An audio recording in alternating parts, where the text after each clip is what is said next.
This is the Stelvio Pass, regarded by many as the best road in the world.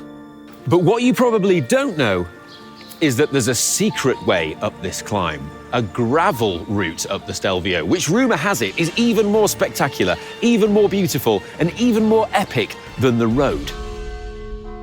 So to find out, I'm here with an incredible new gravel bike and a couple of local expert guides, and we're going to take you with us. And I just can't wait, because I know that this is going to be so good.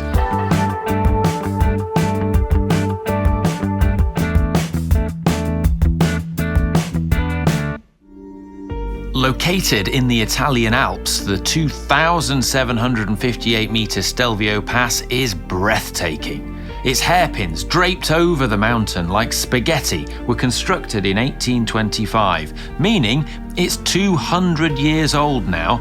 However, the route that we're going to be taking today is even older than that. These are old salt and wine roads used to trade since the Bronze Age.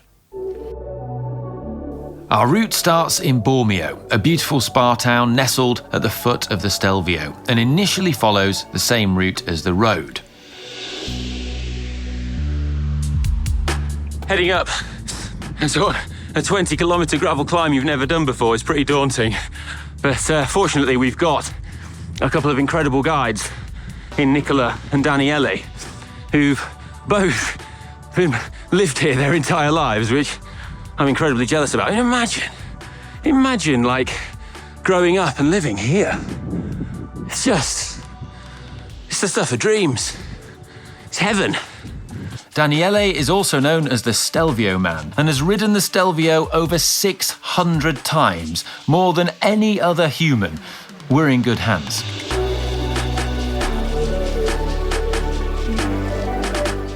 Three kilometres in, out of Bormio, and we've started the gravel and heading up through forests, but it's just so beautiful around here and just no cars. It's amazing.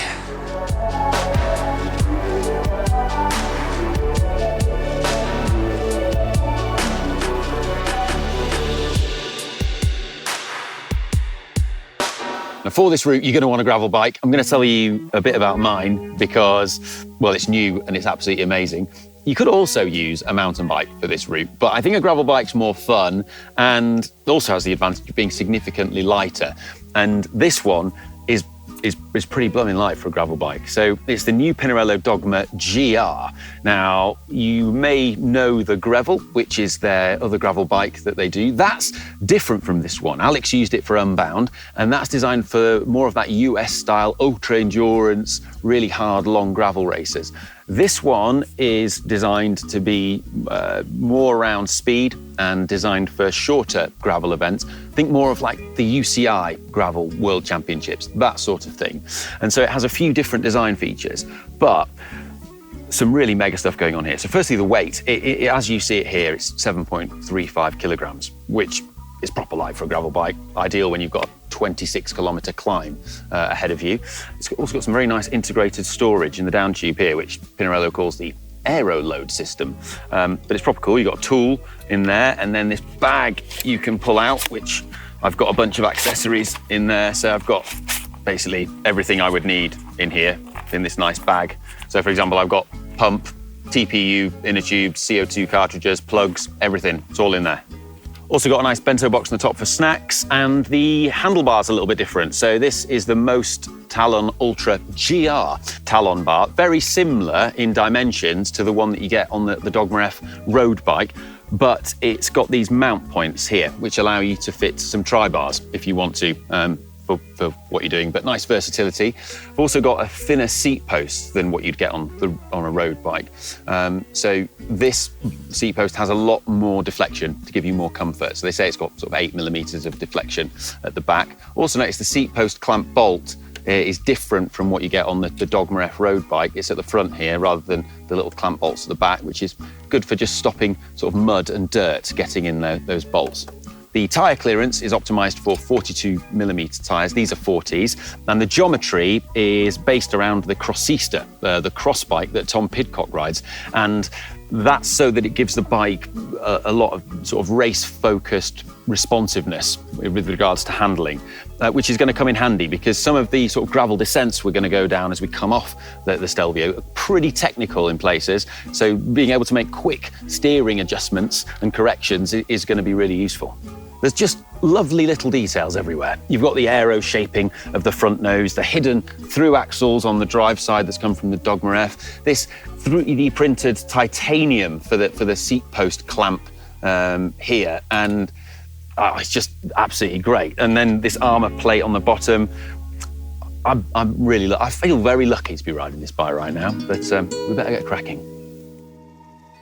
After a serene section of gravel hairpins through the forest, we rejoined the normal Stelvio road for a kilometre before heading back off-road. So we've just ridden a kilometre of the normal Stelvio road from Bagno Vecchio, and now the gravel starts proper, right? Yes, this is the start, this is the door. You go down to hell and then straight up to heaven.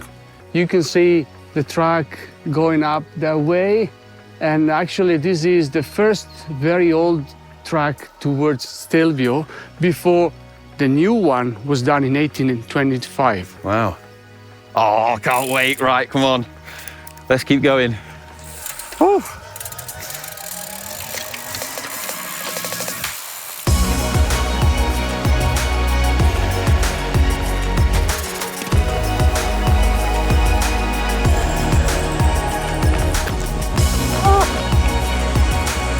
Oh, wow. It's so good.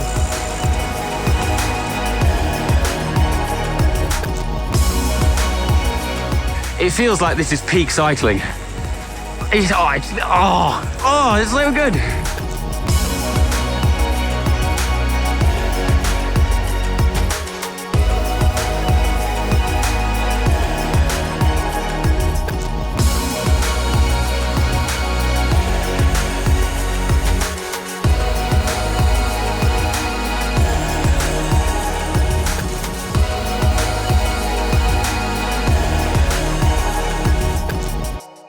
This is absolutely sensational. So down there, you can see the normal Stelvio road. Where we've come here, we've not seen anyone, not a single car. It's just wilderness. We've got the whole thing to ourselves, which just feels incredibly special. Like, I feel a bit emotional because I just feel like I feel so incredibly lucky right now to be here because it's so amazing. What was this used for historically? So before the Stelvio Road was made in 1825, there were only two options to cross over those big mountains. One was through Cancano, you already know. That was considered the easy one. This one was the fastest, but the most tricky. It's called the Salt and Wine Road because they were used to go towards Innsbruck with the wine and coming back with the salt. And it wasn't an easy travel, an easy journey. It's not easy on a bike. 28, 30 days back and forth with a horse. 28 days? Yes. Yeah, I mean, Austrian wine is rubbish, so I can see why.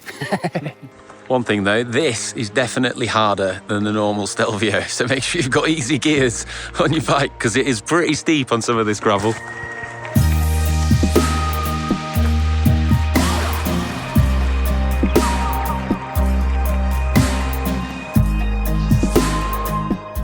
"13 kilometres up to Stelvio gravel, about halfway. And it just keeps getting better and better.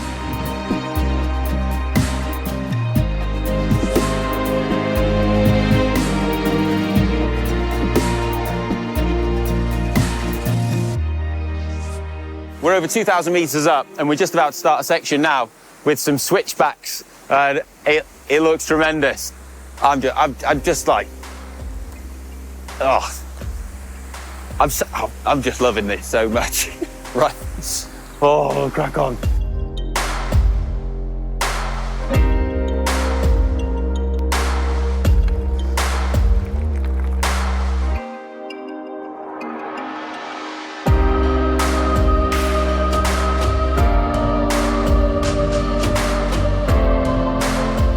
Wow, we're high up now.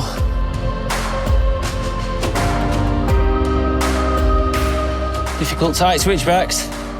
This is wild.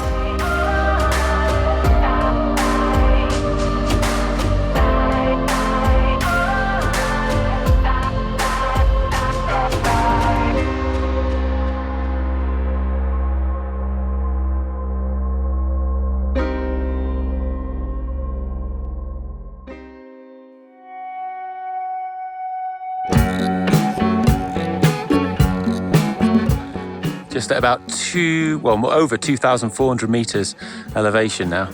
Feeling it. Oh. It's spectacular. No cars. I keep looking for love, yeah, where the mangroves grew, where the cottonmouth smiles back at me.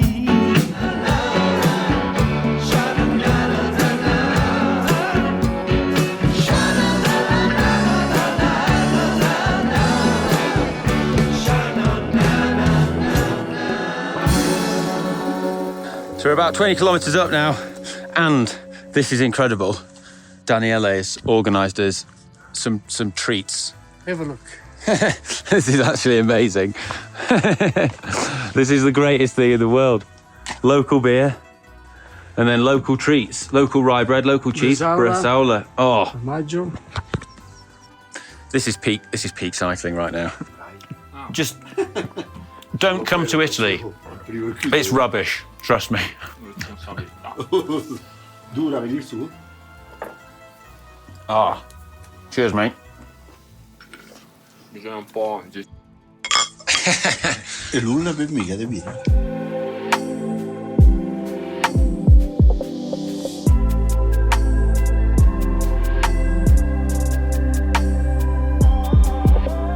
$2,700 meters up, and we reach a fork in the road.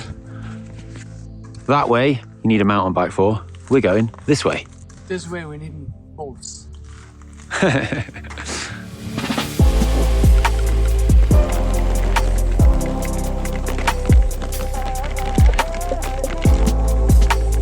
This next section of track was super steep, and combined with the thin air, we had to resort to a bit of hiker bike. But oh boy, was it worth it.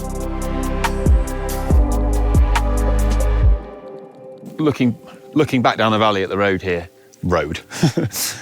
trail. I mean, it's just phenomenal. But as beautiful as it is, Daniele, it has a darker sort of history as well, doesn't it?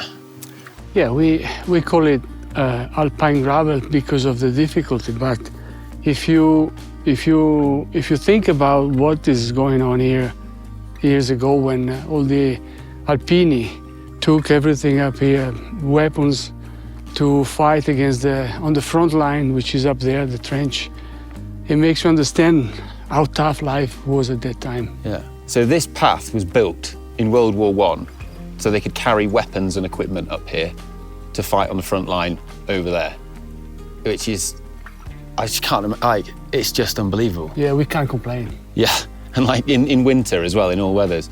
But yeah, just up there, you were saying that there's a trench, and that's the old front line, and the trench is still there. Yeah, because the border between Italy and Austria was right at the top of Stelvio, which is in line maybe 3-4 kilometers. So they were shooting from up there towards the border. Right, we'll have to go check that out. Yes. So these old buildings here are old barracks and things where, just behind the front line where the soldiers would have been as well. But wow, pretty nuts to have this high up here. It's, yeah, can't imagine what they must have gone through. All right, let's go.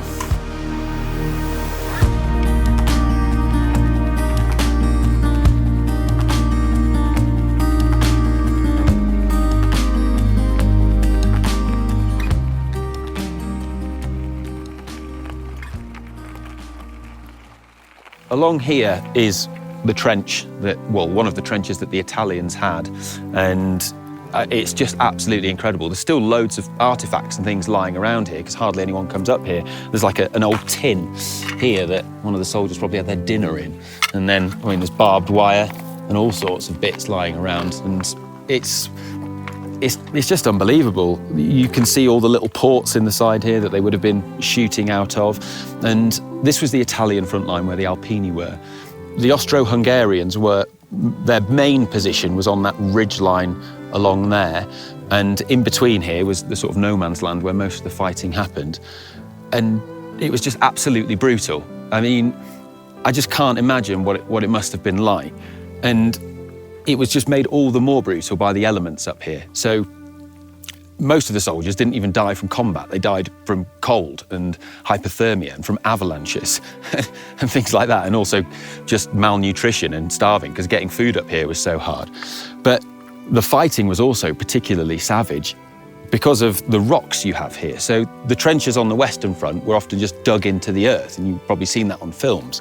But here, it's rock, you can't dig into it. So they've had to sort of build these sort of concrete rock trenches, and they were actually also quite dangerous because when artillery hits these, it creates rock fragments, making even more shrapnel, and so the artillery was even more dangerous fighting around here. But, it's very, very sobering just being here and sort of seeing this, but it's spectacularly beautiful, but also a reminder of how horrible things can be. And hopefully they're never that horrible ever again.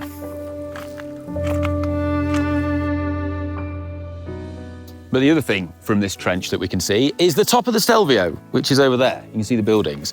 You see the top of the Pinarello Pass there, and then you can see the road, which is just in this valley here. So if you were riding up the Stelvio, the normal road you would take is down in that valley. So we're gonna go over there, and we'll get a better view of it in a minute.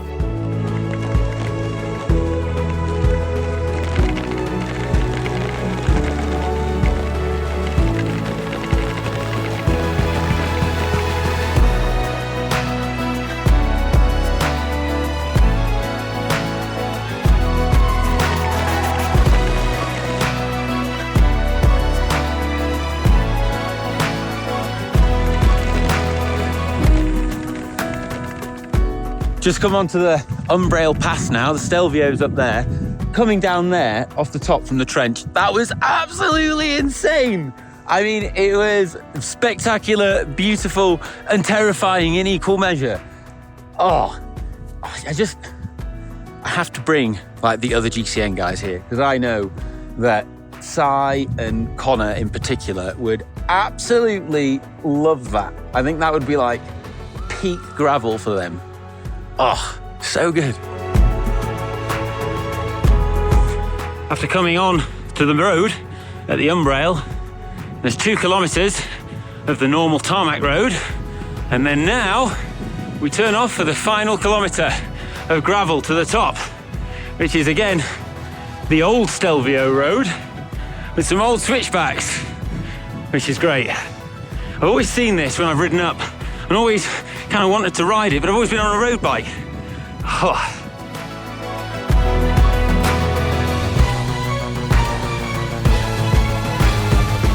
So here we are. We've made it to the top, and it's absolutely spectacular. I can't like overstate how much I've loved this. I think cycling has a tendency, and I'm guilty of this, where you get preoccupied with performance and racing and competition. But I mean, this, just coming out here, experiencing this adventure, this wilderness, this exploration, it's peak cycling. This has been a 10 out of 10 day, mate. Ah, Thank you so much. it's been a great pleasure. Cheers, Nick. Our pleasure. Yeah. And, if you want to come and try this yourself, well, the amazing thing is you can. And, Daniele also has an amazing cycling hotel that he's kindly let us stay in to help make this possible. So thanks to that as well. And I'd highly recommend it. Hotel Funivia in Bormio. Right, I hope you've enjoyed this. We're going to cycle down now. Yep. And get some food. Some more beer. That's good. Right. Okay. Big thumbs up. Share it with your friends if you've got any. I'll see you in the next one. I love you. Bye.